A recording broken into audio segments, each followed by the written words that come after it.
now that Patches has a nice, shiny, rebuilt power steering pump, well, let's see if we can get all this blue taken care of. I'm gonna try out the snap-on soda blaster, see how quickly, easily it'll take that paint off of there.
Well, now that we've got the alternator out of the way, we can see that we've got an oil pressure switch leak here as well on top of the engine. But other than that, I think we're good. There's still a little bit of crud there where the power steering pump was leaking. Couldn't get all that, but when we pull the engine for the clutch and reseal the rocker covers and cam seals, crank seal, oil pan gasket, rear main, all that good stuff, we're going to make sure this thing's cleaned up real nice before it goes back in.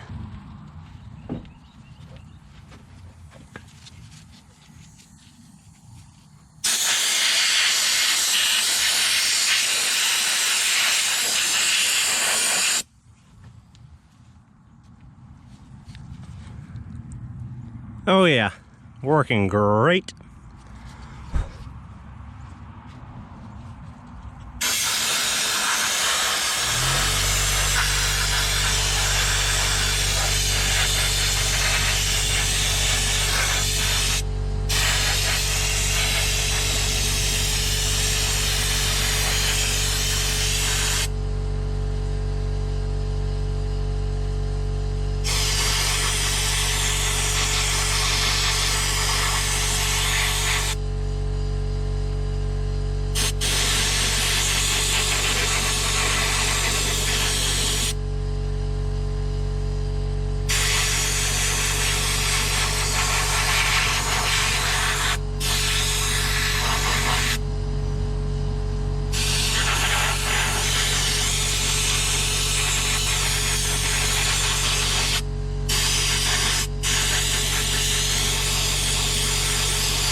Well, not perfect by any means, but it's far less blue and looks a lot better in my opinion. Put it back on.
Yeah, still more blue than I'd like to see, but hey, it's a lot better than being a solid bright blue, so I can live with it, or I can take it off and disassemble it and really spray the crap out of it and get all that junk, all that paint off. But oh well, what you gonna do? Took me all of 5 minutes, so I'm happier with it.